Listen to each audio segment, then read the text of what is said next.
Hi.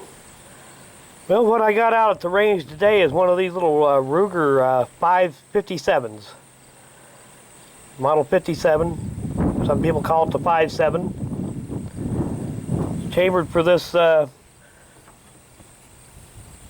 5.7 millimeter round. Bottleneck case. Center fire. 22 caliber. Not a very big bullet, but it travels extremely fast. And I figured as long as I had it out here at the range, I might as well get a few shots on camera with it. Well, I've got it all loaded up, and this is the first time I've ever shot this thing. So I'm not sure if this will damage a steel target or not. It's a very light bullet, travels very fast. So what I'm going to do is I'm going to fire one round at this steel target, and then I'm going to go look at the target and see if it did any damage to it. If it does, I'll start shooting at paper.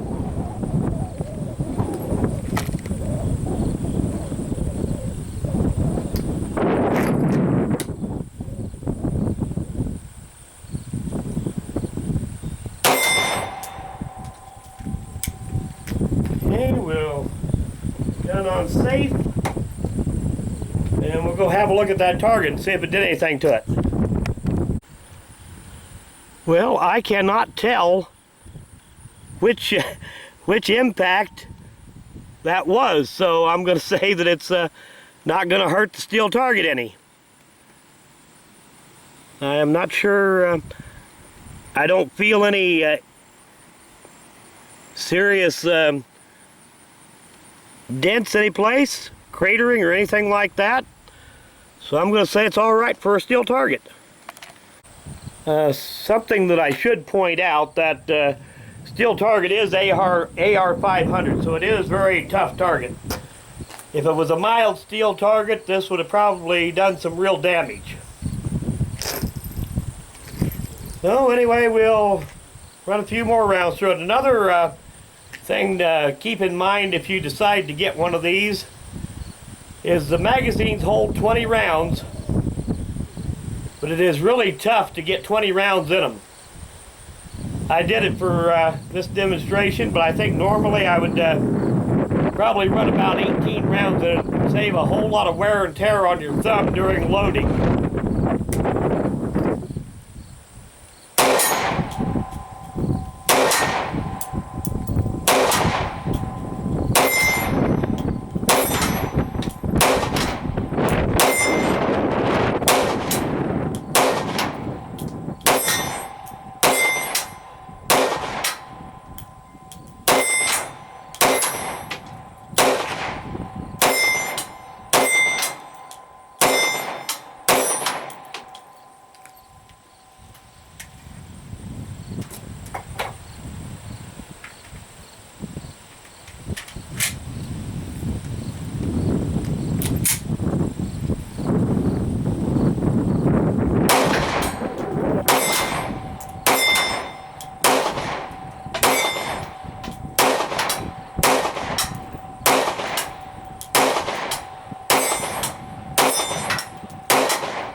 The recoil is pretty light, and it has more power than a 9mm. It's a very light bullet, but it travels very fast. Here's another little observation. It tends to deform the brass sometime during the ejection process.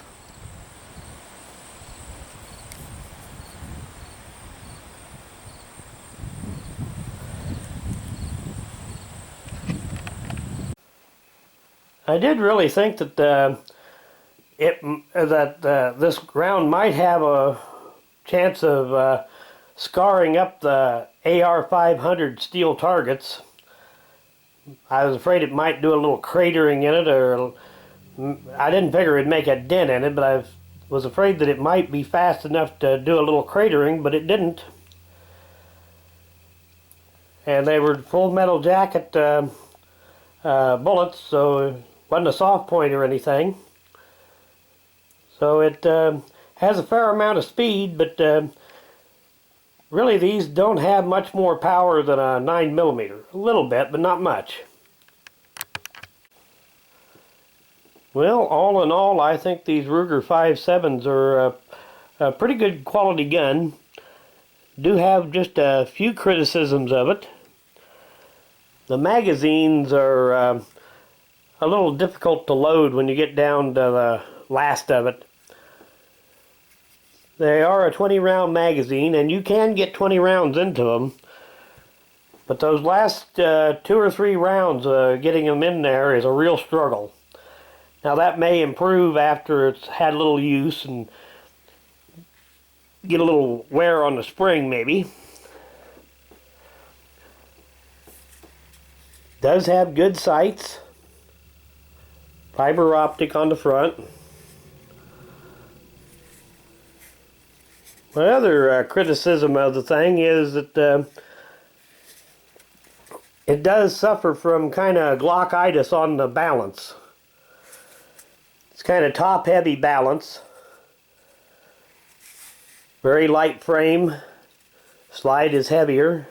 They've tried to alleviate some of that by making a cutout here to lighten the frame. I mean the slide. But in general, I don't have a whole lot of complaints about this gun. All these markings to show up here.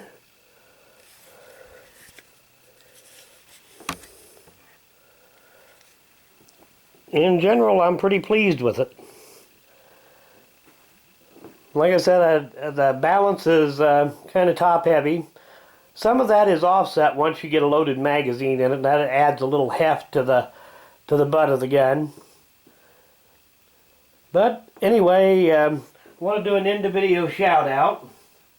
And this one's for Cabot Bluegill. And I'll put a link to the channel in the description of this video. Get a little free time, go check it out. Thanks for watching.